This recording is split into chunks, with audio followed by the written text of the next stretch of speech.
નમસ્કાર, આપ જોઈ રહ્યા છો જનસાક્ષી ન્યૂઝ। નજર કરીએ આજના મુખ્ય સમાચારો પર। સુરતના નવાપુરા તથા કામરેજના વેલંજા ખાતે બ્રહ્માકુમારીની બહેનો દ્વારા શિવરાત્રીની ભવ્ય ઉજવણી દર વર્ષની જેમ આ વર્ષે પણ કરવામાં આવી હતી। નવાપુરા ખાતે બ્રહ્માકુમારીઝ બહેનો દ્વારા ભગવાન શિવની યાત્રા કાઢવામાં આવી હતી, જેમાં મોટી સંખ્યામાં બ્રહ્માકુમારીના ભાઈઓ બહેનો શ્રદ્ધાપૂર્વક જોડાયા હતા।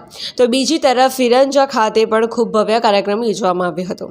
વેલંજા ખાતે ધાર્મિક નાટકનું આયોજન કરવામાં આવ્યું હતું, જેમાં બાળકોએ પારંપરિક દેવી દેવતાઓનો વેશ ધારણ કરી સુંદર પ્રસંગો રજૂ કર્યા હતા અને સમગ્ર ગામમાં પદયાત્રા કરી હતી। આજે મહાશિવરાત્રી નિમિત્તે બ્રહ્મકુમારી દ્વારા આજે નવાપુરા ગરવા રોડ ખાતે મહાશિવરાત્રીની ઉજવણી નિમિત્તે અહીં એક કાર્યક્રમ કરવામાં આવ્યો છે અને ખૂબ જ સુંદર રીતે આ કાર્યક્રમનું આયોજન કર્યું છે।